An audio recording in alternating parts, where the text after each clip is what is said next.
Hello and welcome. India has a new drones policy. It's called the Drones Rules 2021. Now, that is important as we are told. So, let's try and understand why it is important and why these rules have come at this point.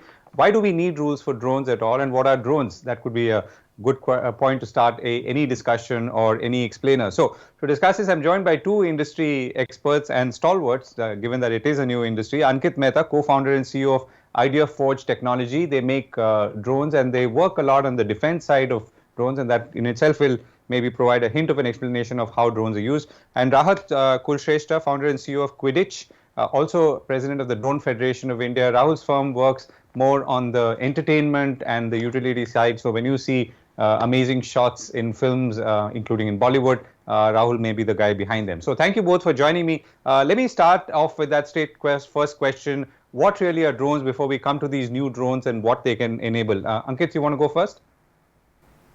Yeah, drones are simply very, very small aircrafts which cannot typically host a human being on board. And they are piloted by usually an autopilot that uh, operates and gives it the ability to fly without needing operator control, but is able to move as per the directions of the operator based on the system in command. So you can think of it as a very small aircraft or a very small helicopter, or what you usually see in weddings these days, these small aircrafts with four rotors which can operate in very tight, constrained environments. Right. Okay. Rahat, how do you view drones and how do you put them to best use? So I think the easiest way to kind of describe what drones would be is we've seen automobiles as an entire industry that have come and have done different things. So a car with four wheels can take you from one place to another, but a bigger truck can do something else. And similarly, drones are now these devices that rather than being on the ground can be in the sky, and they're able to do all of these different applications, but in X, Y, and Z axis. So something that can take off from the ground and really fly around. It can be with a camera, which can be used in films, can be used in broadcast, but it can also have a camera that gives you surveillance footage. It can be a camera that gives you information for mining, information for road surveillance, or progress monitoring, cell phone tower inspection. So it's essentially a new industry that is being formed with devices that are flying up in the air, which are now drones, very casually called drones, which have multiple applications across industries. And essentially, like Ankit said, you've got these four motors or six motors or eight motors, or you've got different kind of drones that can fly with a wing, and you've got two motors at the back. So different configurations of them.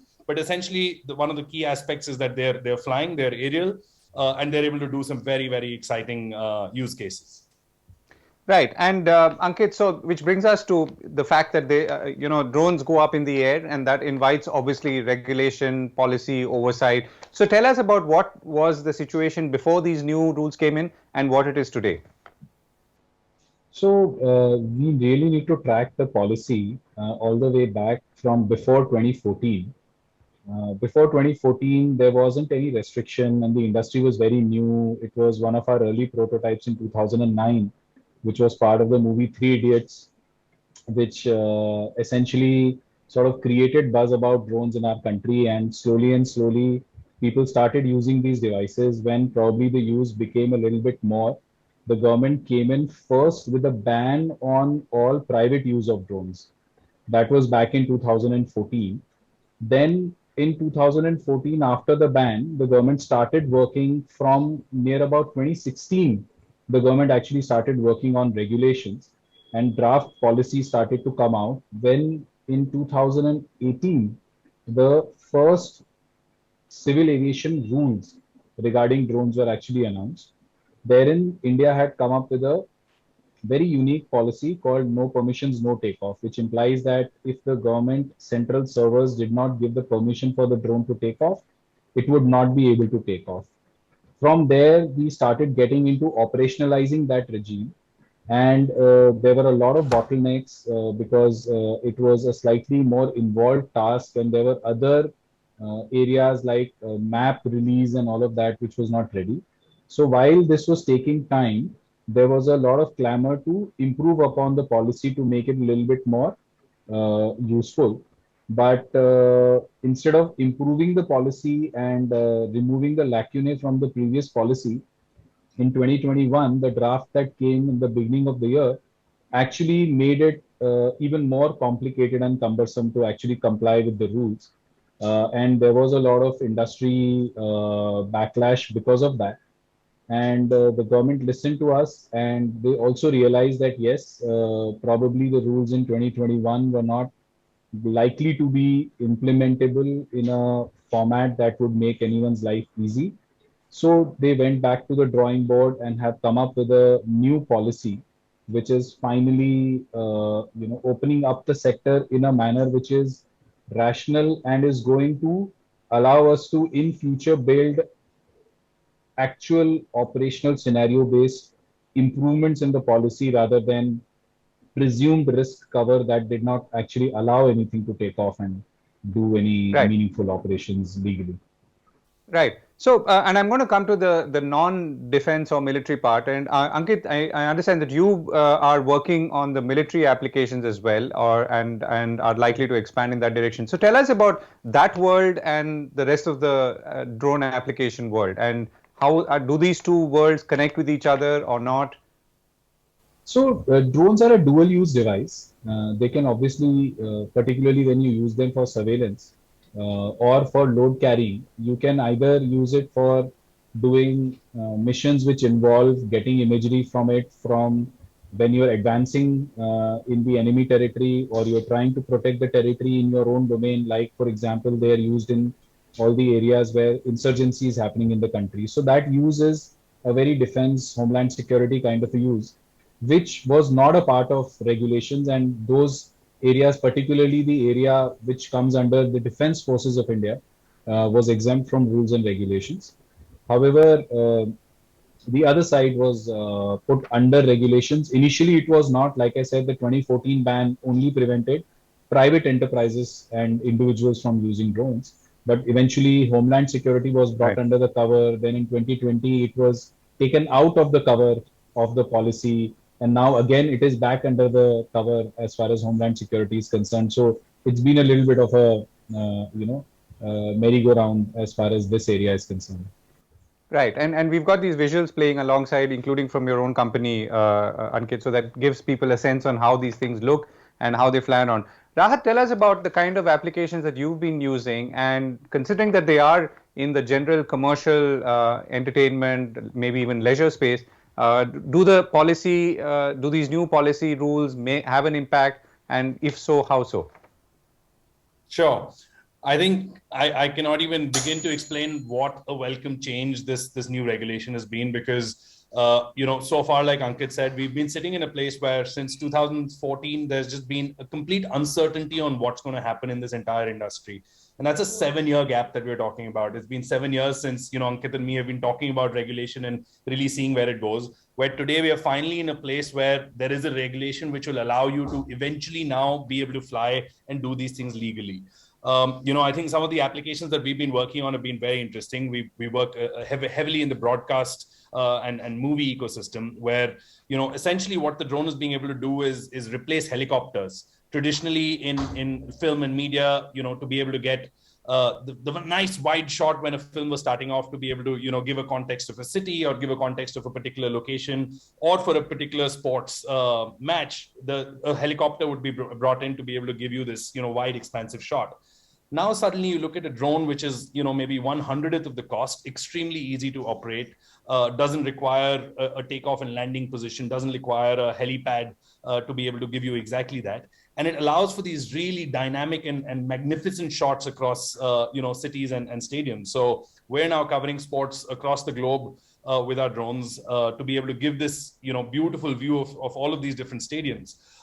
If you just take an IPL, for example, the people sitting at home never get a sense of, okay, this stadium is in Ranchi and this stadium is in Mumbai when you're seeing the game from inside. But suddenly the moment you give the context of a drone, you've got this whole Queen's necklace on the side, you've got this beautiful view, and suddenly the audience now has context to, okay, this stadium is in this city, and this is how the stadium looks in the context of the city.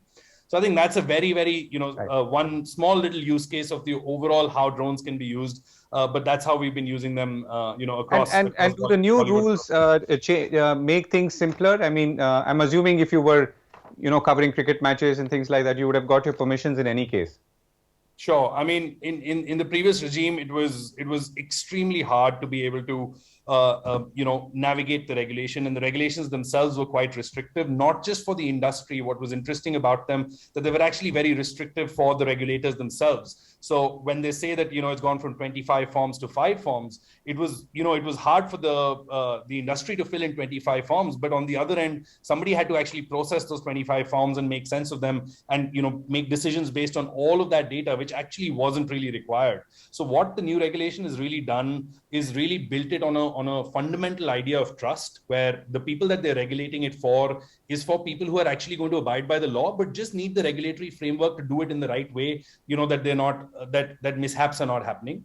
And the people who are going to misuse it are going to misuse it with or without a law. So this is really Right. what the fundamental change that's happened in this regulation is, that it's based on, and I think this was mentioned in the Prime Minister's tweet as well, that is based around the idea of trust. So the people who genuinely want to do it and want to do it legally abide by the law. And this is the law that allows them to be able to do it now. And for all of the service providers now and manufacturers who want to be able to go and do these different applications, it'll now become a lot easier with the new regulation.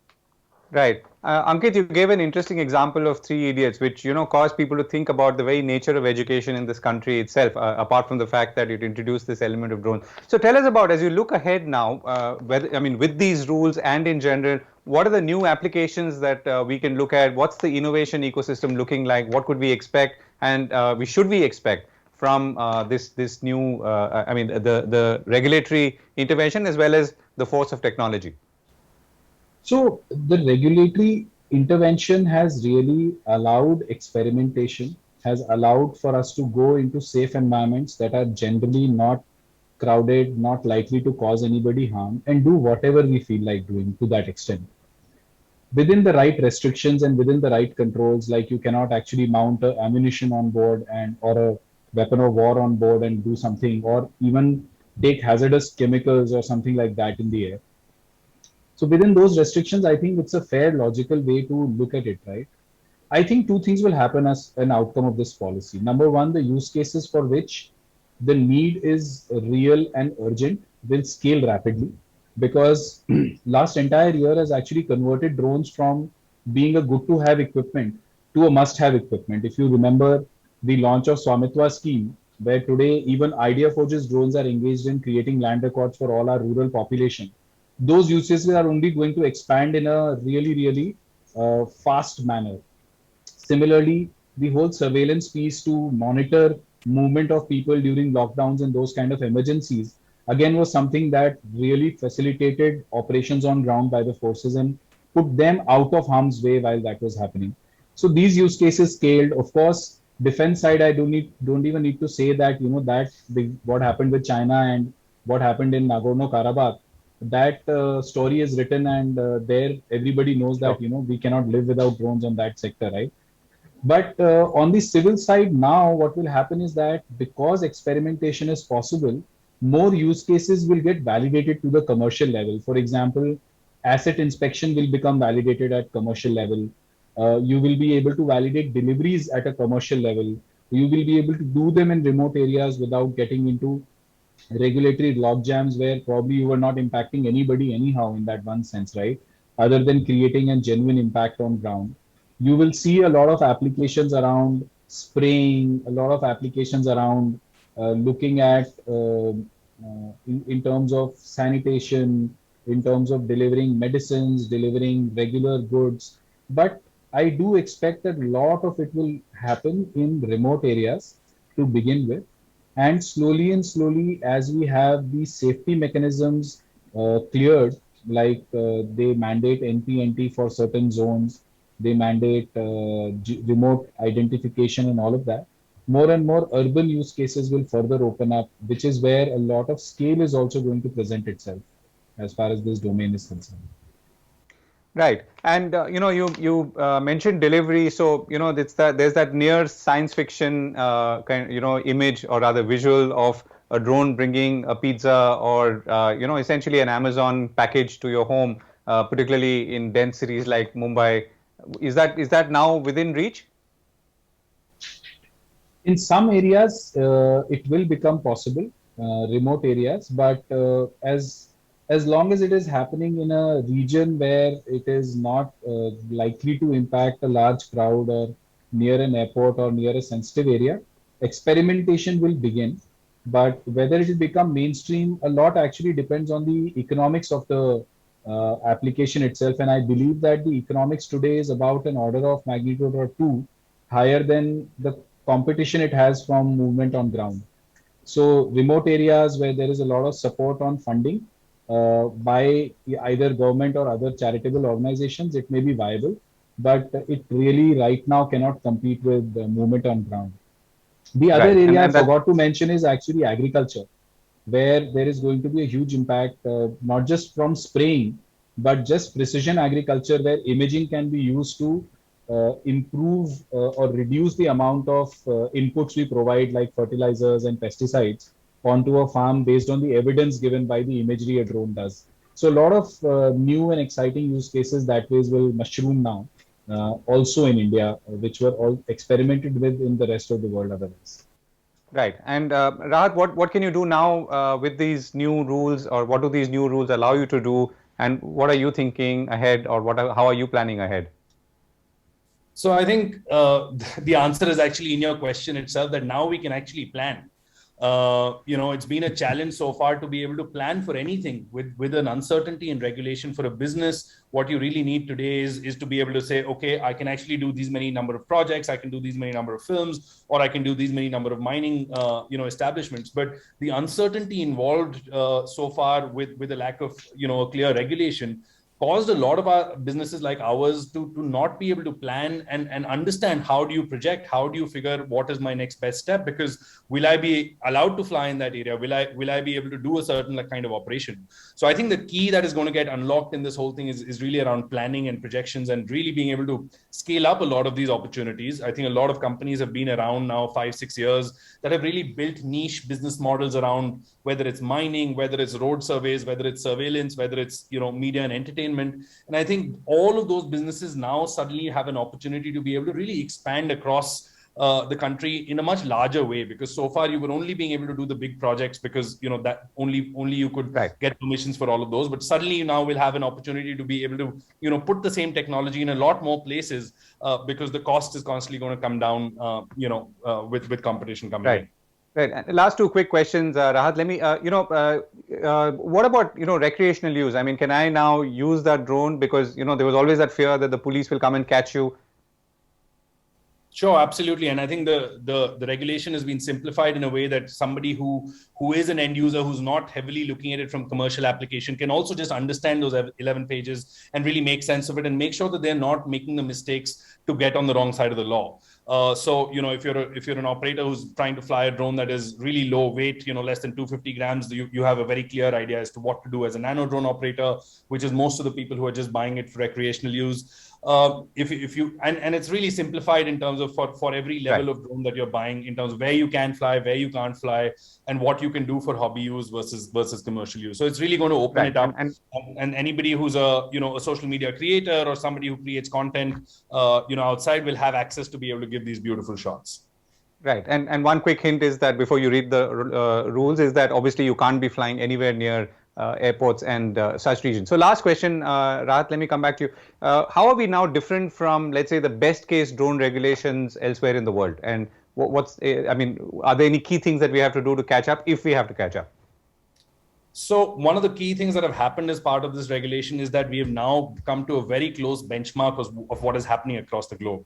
I think what we had in terms of the regulation before this was extremely, tight, and was really curbing the industry, both in terms of manufacturers and service providers. But I think what they've done now is really benchmarked it across regulations in the UK, regulations in Australia. Us as a company have operated in across 18 countries over the last 2 years, and looking at this regulation and benchmarking it against everything else that's happening in the world, we're actually really up there. What it's going to take now is putting all of the little checks and balances in place to make sure that the processes that are involved as part of the regulation. So if there's a certification of the drone that's required, that process needs to be streamlined, and all of those little processes that will come out of each of those paragraphs of the regulation, as long as we can make them Right. streamlined and clear, it'll really open up and be at par with everything else that exists in the world, if not more.